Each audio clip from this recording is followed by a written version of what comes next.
अरे बहू, चाय बनी? हाँ माँ जी, अभी लाई। दीदी, आपकी बहू अभी नहीं है, उसे सामान खोजने में देरी लगती ही होगी, इसीलिए थोड़ा लेट लग रही है बहू को। ये लीजिए माँ जी चाय। अरे बहू। हाँ माँ जी। इनसे मिलो, ये तुम्हारी चाची सास है। नमस्ते चाची जी। अरे खुश रहो बहू, खुश रहो। अरे बहू, तू बहुत ही अच्छे घर में शादी करके आई हो। भाई मेरी छोटी पराई लड़की को अपने सीने से लगा करके माँ से भी बढ़कर लाड़ प्यार दे सकती है। तो तुम तो इसकी सगी बहू है। सोचो तुम्हें कितना लाड़ प्यार देगी। तुम बिल्कुल घबराना नहीं बहू, तुम तो इस घर की बहू हो। इस घर में तुम्हें कोई दिक्कत नहीं होगी। मेरे देवर जी और मेरी ये देवरानी बहुत ही अच्छे हैं। जी चाची जी। ठीक है चाची जी, मैं नाश्ता लेकर के आती हूँ। दीदी। हाँ छोटी। आपने ये क्या कर दिया? अभी अभी ये नई बहू के सामने आपने मेरी बेटी को पराया बना दिया। अरे छोटी, इसमें छिपाने वाली क्या बात है? अगर तुम्हारी बहू बाद में जानेगी तो उसे तो तकलीफ ही होगी। बाद में जानने से अच्छा है कि पहले ही सही बता करके रख दो। तो भी दीदी, मुझे कुछ अच्छा नहीं लग रहा है। अरे छोटी, तू शुरू से ही छोटा छोटा बात को तू बढ़ाने लगती है। अभी ये सब आदत छोड़ दे। सुनिए ना। हाँ बोलो। एक बात बताइएगा, आपकी जो चाची जी है ना, आए हुए थे तो उन्होंने ऐसा क्यों बोला कि माँ जी पराई लड़की को सीने से लगाकर पाला है? किस पराई लड़की का बात कर रहे थे चाची जी? अरे सोनी छोड़ो ना, क्यों तुम चाची जी की बातों पर ध्यान दे रही है? चाची जी की आदत है नमक मिर्ची लगाकर बोलने की। नहीं नहीं नहीं, मैं भी इस घर की अब बहू हूँ, मुझे भी इस घर के बारे में सारी बातें जानना बहुत जरूरी है। मुझे तो ऐसा लगा ही नहीं कि चाची जी बातों में नमक मिर्ची लगाकर बोल रहे हैं। उनकी बातों में तो मुझे लगता है जरूर कुछ सच्चाई होगी।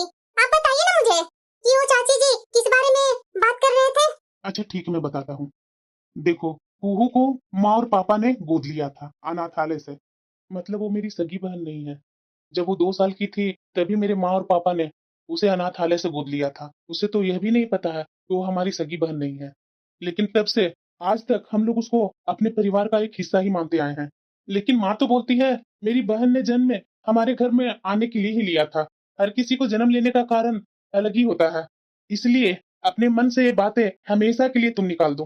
कुहू हमारे लिए एक सगे से भी बढ़कर है। कुहू को मैंने हमेशा अपनी सगी बहन जैसा माना हूँ, इसलिए तुम भी कुहू को सगी ननद जैसा ही मानना। और तुम भी उसे अपनी ननद समझकर मान सम्मान प्यार देना, ताकि इस घर को किसी को भी हमारे घर की खुशियों की नजर न लगे। ये कैसी बातें कर रहे हैं आप? और इतनी बड़ी बात मेरे से आप लोगों ने छिपा रखा था? अरे पता नहीं वो किसकी खून है, किस जाति की है, किस धर्म की है। ऐसे ही कोई के भी बच्चा उठा करके घर में ले आए। सच में बहुत बड़ा दिल है माँ जी का, जो दूसरी को बेटी को अपना समझकर पाल लिया। लेकिन मैं उनके जगह पर होती ना, उसके हाथ का तो छुआ हुआ खाना भी नहीं खाती। देखो पूनम, तू हद से ज्यादा बढ़ रही है। जब हम लोग को कोई समस्या नहीं है तो तुम इस तरह से बातें करने वाली होती कौन हो? तुम अपनी मर्यादा में रहो। तुम जिसकी बात कर रही है ना, वो मेरी बहन है। खून का ना सही, लेकिन मेरा प्रेम का रिश्ता है उसके साथ। अच्छा, उस अनाथालय से ली हुई बच्ची को अपनी बहन बताकर हक जता रहे हैं, और मैं मुझसे शादी करके फेरे लेकर के यहाँ लेकर के आ गए हैं और मुझसे पूछते हैं कि मैं होती कौन हूँ। आपको जानकारी के लिए बता दूं पतिदेव कि मैं आपकी पत्नी हूँ, और आज के बाद आपकी सारी जिंदगी का लिए हुई फैसले में 50% का भागीदारी रहेगी मेरी। मेरी मर्जी के बिना अब आप कोई काम नहीं कर सकते हैं। वो तो अच्छा हुआ कि मुझे आज ही पता चल गई कि वो आपकी सगी बहन नहीं है, बल्कि वो आपकी सौतेली बहन है। वरना मैं बिना बात जाने ये बोझ लेकर के घूम रही थी कि मुझे सास ससुर के साथ अपनी ननद की भी सेवा करनी होगी। सेवा सत्कार की जरूरत नहीं है मेरी बहन का, लेकिन तुम सम्मान तो दे सकती है ना। तुमसे छोटी है उम्र में, इस बात को हमेशा ध्यान में रखना। तुम बड़कपन सिर्फ उम्र से नहीं होता है। इंसान को अपनी हरकतों में ये झलकनी चाहिए कि हाँ मैं बड़ी हूँ। अपनी सोच को थोड़ा आगे बढ़ाओ। और हाँ, एक बात मेरी कान खोलकर सुन लो, आज के बाद ये बात कभी खुलनी नहीं चाहिए। भला मैं क्यों मानूं? सौतेली ननद को अपनी ननद मान रही हूँ ना। अरे बेटा, कुहू का जन्मदिन आ रहा है, तो क्या इस बार सरप्राइज प्लान किया है? अरे माँ, हमेशा के जैसा इस बार भी होगा कुहू का बर्थडे का सरप्राइज प्लान। जरा मैं भी तो सुनूं माँ बेटे में क्या बातें हो रही है।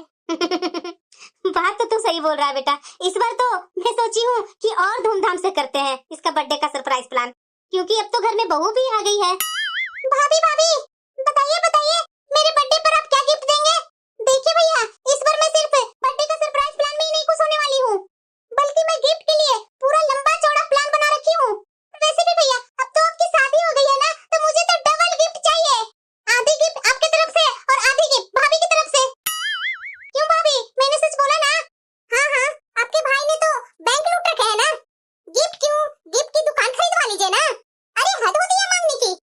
भी गिफ्ट अपनी इच्छा से दी जाती है, किसी की कनपट्टी पर बंदूक रख करके नहीं ली जाती है गिफ्ट।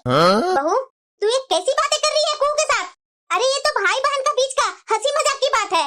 पहली बात कि इन दोनों के बीच में तुम्हें बोलना ही नहीं चाहिए था। और वैसे कौन सा तुमने लाखों का सामान दे दिया मेरी बेटी को, जो तुम इस तरह से ताने सुनाए जा रही है मेरी बेटी को? ठीक है, तुम्हें नहीं मन है देने का तो मत दो, लेकिन तुम इस तरह से मेरी बेटी को बोल नहीं सकती है। कितना बुरा लगा होगा मेरी बेटी को। हाँ हाँ, इस घर में तो सिर्फ कुहू दीदी के लिए ही सबका चिंता है। सारी इज्जत सिर्फ बाहर वाले को, और जो आपकी इस घर की बहू है उसके लिए कुछ नहीं। मुझसे इस तरह से बात करने में मेरा अपमान नहीं हो रहा है क्या? देखो बहू, ये सगा सौतेला का पाठ मुझे पढ़ाने का कोशिश मत करना। कुहू मेरी बेटी है और इसके सिवाय कोई और शब्द नहीं सुनूंगी। अरे सच तो यही है माँ जी कि आपकी कुहू सगी बेटी नहीं है। चिल्ला चिल्ला करके बोलने से झूठ कभी सच नहीं होती है, और मैं आप लोग का पूरा सच जानती हूँ। अब आप लोग लाख चिल्लाते रहिए, उससे सच बदलने वाला नहीं है। पूनम, तुम्हें इतना समझाने के बाद भी तुम्हारे दिमाग में मेरी बात घुसी नहीं। अरे आप तो चुप ही रहिए, पराया को अपना और अपने को पराया करते जा रहे हैं। बेटा, ये बहू को क्या हो गया है? कैसी बातें कर रही है? तूने इसे समझाया नहीं कि कुहू को मैंने बेशक गोद लिया है, लेकिन मेरे लिए मेरे तन से पैदा हुई बेटी है मेरी। तू ही बता बेटा, कभी तुझ में और कुहू में मैंने अंतर किया है?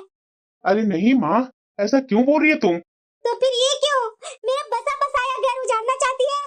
क्यों मेरी बेटी को मन में ये बात भरना चाहती है कि वो इस घर की सदस्य नहीं है, बल्कि वो बाहर वाली है? माँ, तुम परेशान मत हो। मैं जानता हूँ कि पूनम की ये कड़ी हुई बात आपको और कुहू को बहुत बुरा लगा होगा। बस माँ, अपनी बहू के बारे में बस इतना तुम समझ लेना कि वो एक पागल साड़ है, क्योंकि सामने से आया हुआ हर इंसान को वो सींग मारती है। अब आप लोग की भलाई इसी में है कि इस पागल जानवर से आप लोग बच करके ही रहिए, और उसकी बोली हुई बातों को बुरा मत मानो तुम लोग। मैं भाभी से कोई गिफ्ट नहीं मांगूंगी। अगर मैंने कभी गलती से गिफ्ट भी मांगा तो पता नहीं भाभी क्या क्या मुझे सुना देगी। आज तक मेरे भैया ने और न मेरी माँ और पापा ने कभी ऐसी बातें नहीं की मेरे से, लेकिन ये भाभी। अरे बेटा कुहू, क्या बेटा, तुमने तो अपनी भाभी का बात को अपने दिल से ही लगा लिया। अरे बेटा कुहू, बेटा तुम अपनी भाभी की बातों पर ध्यान क्यों देती है? तुम्हें नहीं पता है कि तुम्हारी भाभी कैसी है? आज तक मैंने या तुम्हारे पापा और भाई ने कभी कुछ चीज की दिक्कत दी है? नहीं। तो फिर क्यों कल की आई हुई भाभी की बातों को लेकर के तुम दुखी है?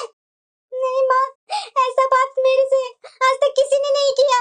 क्या मैंने भाभी से और भैया से ऐसा गिफ्ट मांग लिया माँ, जो भाभी ने इतना गलत तरीके से मुझे सुना दिया? अरे बेटा जाने दे ना, तुम्हारी भाभी की अक्ल नहीं है। धीरे धीरे रहने लगेगी ना हमारे घर में तो धीरे धीरे खुद ही सुधर जाएगी। चल बेटा, तुम्हारा बर्थडे का सरप्राइज प्लान किसी होटल में किए हैं। चल तैयार हो जा, और क्या चाहिए गिफ्ट मेरे से बोलना, मैं तुम्हें दूंगी। तो फिर तुम आज तुम साड़ी नहीं पहनेगी, गाउन पहनेगी। अरे बेटा तू कैसी बातें कर रही है? इस बुढ़ापे में मैं गाउन पहनूंगी तो क्या मैं अच्छी लगूंगी? अरे हाँ माँ, तू तो मेरी प्यारी माँ है, तुम पर सब चीज अच्छी लगेगी। चलो चलो मैं तुम्हें तैयार करती हूँ, लगनी चाहिए कि बर्थडे गर्ल की माँ है तुम। यही बातों पर तो मैं फिदा हूँ तुम पर बेटा। चल जो करना है वो कर दे मेरे साथ तू। माँ, मैं तुम्हें कहाँ सुंदर स्मार्ट बनाना चाहती हूँ, और तू है जो ये साड़ी में ही लिपटी रहती है। तू नहीं मानेगी बेटा। पूनम, सुनाई नहीं दे रहा है? तुमने जो वो बाहर बखेड़ा खड़ा किया, बहुत अच्छा किया। चलो, तुमने जो किया मैं माफ करता हूँ। चलो मेरे साथ बाजार चलो, कुहू के लिए अच्छा सा गिफ्ट लेकर के आते हैं। गिफ्ट लाने की क्या जरूरत है? 500 रुपया दे दीजिए, बहुत है। ये क्या बोल रही है तुम? क्या मैं गलत बोल रही हूँ? आपको पता है मेरा जब जन्मदिन आता था तो मेरे भैया 50 रुपया दे देते थे गिफ्ट के तौर पर। ये आजकल के जो नए नए चोचले चल गए हैं, जन्मदिन पर भाई गिफ्ट देगा, माँ गिफ्ट देगी, भाभी गिफ्ट देगी, और ऊपर से तरह तरह के कपड़े ला करके देंगे, तरह तरह के चॉकलेट, बारबी, ये सब देंगे। अब तो ये जन्मदिन नहीं रहा, ये तो परिवार वाले पर डाका डालने के तरह तरह के चोचले हैं। एक हमारा समय था कि माँ जाकर के मंदिर में पूजा करवा देती थी, घर में एक मीठी खीर बना देती थी, हो गया जन्मदिन। लेकिन आजकल का तो पता नहीं, जितना पैसा बर्बादी करो उतना कमी है। और वैसे भी वो कौन सी आपकी सगी बहन है जो उस पर दौलत लुटाने के लिए उतावले हो रहे हैं? कोई जरूरत नहीं है कहीं जाने का। देखो पूनम, तुम्हारा सगा एक ही भाई है, लेकिन हर जन्मदिन पर उसको क्या क्या गिफ्ट लेकर के देती है? क्या मेरे से कुछ छिपा हुआ है? यहाँ तक कि भतीजा को, भतीजी को हर बर्थडे पर क्या क्या गिफ्ट मेरे से खरीदवा करके दिलवाती है। मैं ही देता हूँ, मुझे सब पता है। मैंने तो तुम्हें कभी नहीं मना किया कि क्या जरूरत है इतने सारे गिफ्ट देने को, लेकिन मैं अपनी बहन के लिए कुछ भी लेता हूँ तो तू हमेशा मुंह चढ़ा लेती है। अरे दिक्कत क्या है तुम्हारी? और वैसे भी मेरी तो सिर्फ एक ही बहन है, क्या उसे भी मैं गिफ्ट नहीं दूंगा क्या? अब इतना गरीब नहीं हूं मैं कि उसे जन्मदिन पर 50 रुपया मैं पकड़ा दूं। अच्छा, तो उस बात को आप हिसाब लगा कर बैठे हैं। आपको तो मेरा गिफ्ट याद आ गया, लेकिन ये याद नहीं आता है कि मैं कितना सामान वहाँ से लेकर के आती हूँ। भाई का जन्मदिन पर, भाभी का जन्मदिन पर, भतीजा भतीजी के जन्मदिन पर, जब भी मैं अपने मायके से हो करके आती हूँ तो क्या नहीं देकर के मेरी माँ भेजती है? फल, मिठाइयाँ, पूरे घर के लिए कपड़े, क्या कुछ नहीं मिलता मेरे घर से।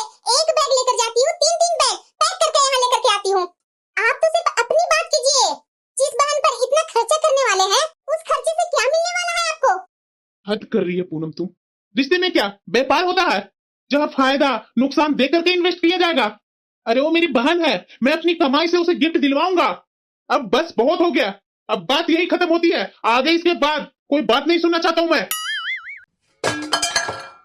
हाँ, गुस्सा तो बर्तनों पर निकालेगी ही। बेटा, मुझे तुमसे कुछ बात करनी थी। हाँ माँ बोलो ना, क्या बात है? मैंने ना कुहू के लिए एक अच्छा सा रिश्ता देखा है। लड़का पढ़ा लिखा और काबिल है, हर तरह से मेरी कुहू के लायक है। अगर तुम बोल रही है माँ तो जरूर अच्छा ही होगा। पापा से इस बारे में बात की क्या तुम? अरे हाँ हाँ बेटा, मैंने बात की ना, तो तुम्हारे पापा ने बोला कि अपने बेटे से पूछ ले जरा सा। मैं सोच रही हूँ ना बेटा कि इस रविवार को तुम्हारा भी छुट्टी रहेगा ना, और तुम्हारे पापा का भी, तो इस रविवार को मैं लड़के वाले को घर पर बुला लूँ क्या? अरे हाँ हाँ माँ, बुला लो ना। संडे को तो मैं भी घर पर ही रहूंगा। लो, एक तो अनाथ को पोस पाल करके बड़ा किया, इतने पैसे इसमें लगे, अब इसकी शादी में पता नहीं कितने पैसे लगेंगे। जब इसकी शादी होगी तो पापा जी का जितना भी रिटायरमेंट का पैसा है सब पापा जी और माँ जी इसकी शादी में लगा देंगे। पर मैं ये सब नहीं होने दूंगी। ये सारी अपनी दौलत इस अनाथ पर लुटा देंगे तो फिर कल के हमारे और हमारे बच्चे के लिए क्या रह जाएगा? मेरे रहते हुए इस अनाथ को तो इतने अच्छे घर में मैं शादी होने नहीं दूंगी। क्यों जी, लड़की तो मुझे बहुत पसंद आई, आपको पसंद आई क्या? अरे भाग्यवान, हमें पसंद करने से क्या होगी? पसंद तो तुम्हारे बेटे को आनी चाहिए ना, क्योंकि रहना तो है ये दोनों को जिंदगी भर, तो ये दोनों का जो फैसला होगा वो तो हमें माननी पड़ेगी ना। हाँ हाँ, बात तो आप बिल्कुल सही बोल रहे हैं।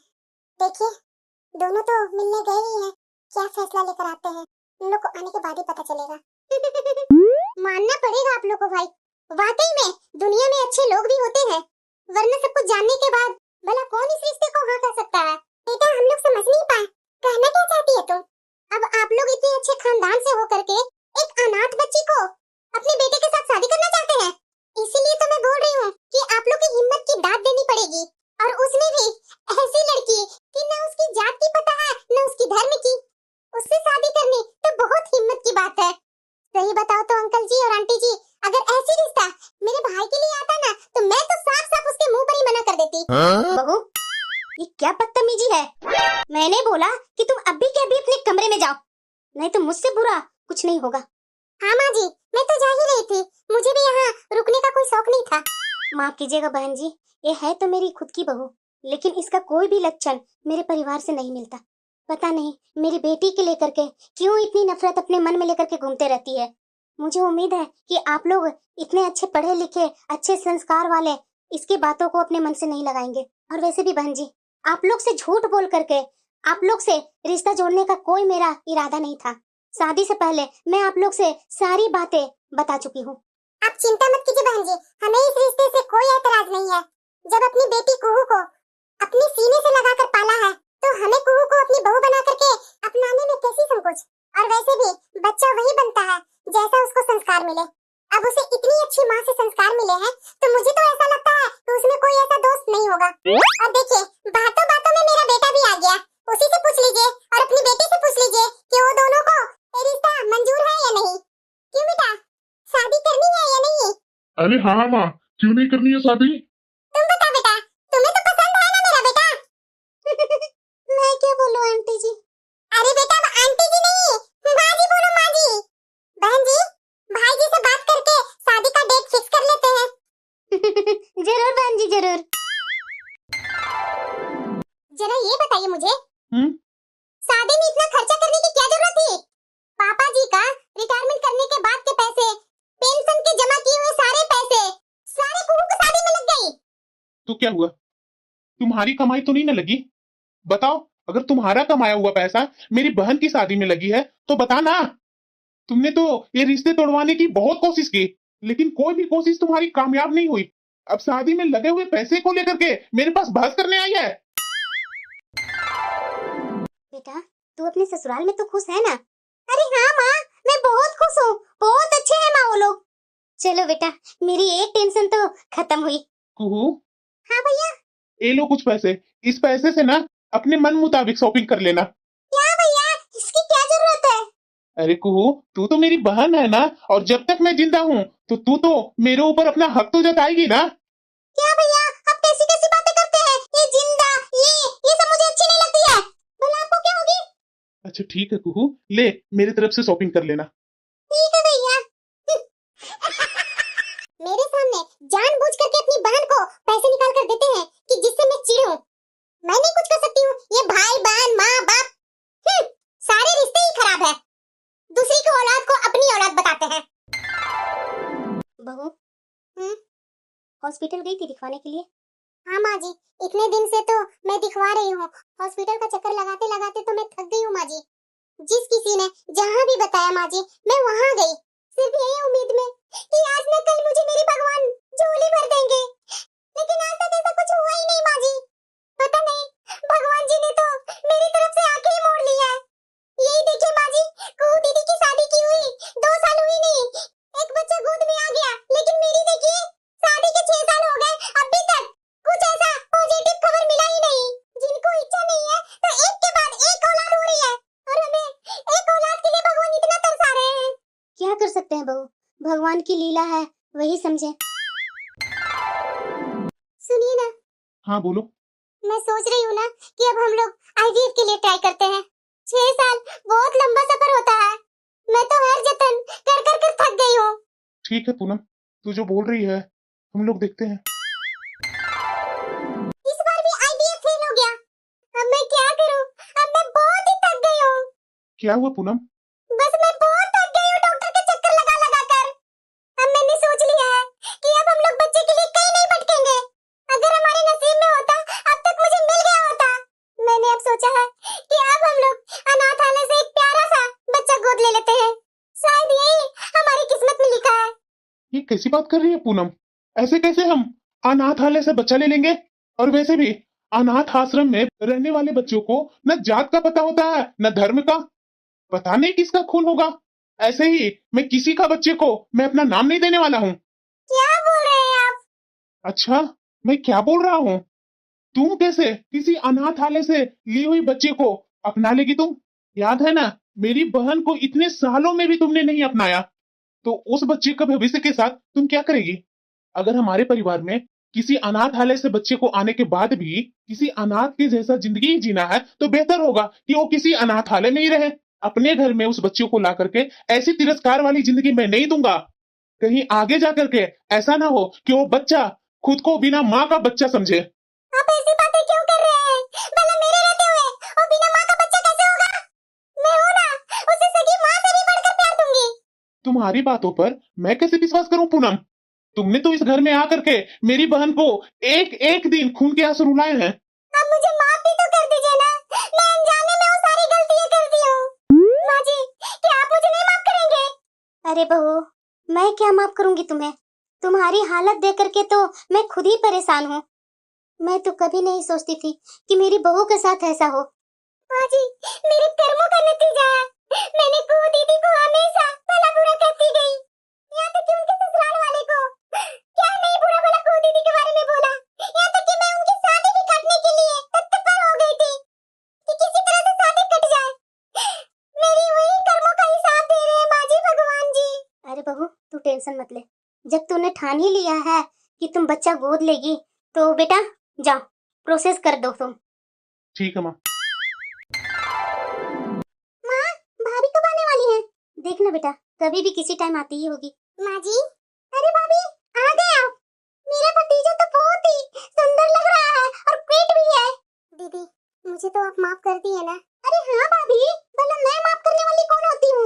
लेकिन एक बात बोलूंगी भाभी, आप हमेशा ना मुझसे ना अच्छा व्यवहार किया करो। मैं आगे से कोई गिफ्ट आपसे नहीं लूंगी। अरे नहीं नहीं दीदी, आप ऐसा बिल्कुल मत बोलिए। मैं नादान थी दीदी, इसलिए मैं आपको जो मन था वो मैं बोल देती थी, लेकिन अब मुझे अक्ल आ गई है दीदी। प्लीज दीदी, पिछली सारी बातें को भूल जाते हैं ना। अब आपका ये भतीजा आया है, इसके आने के बाद आपको गिफ्ट तो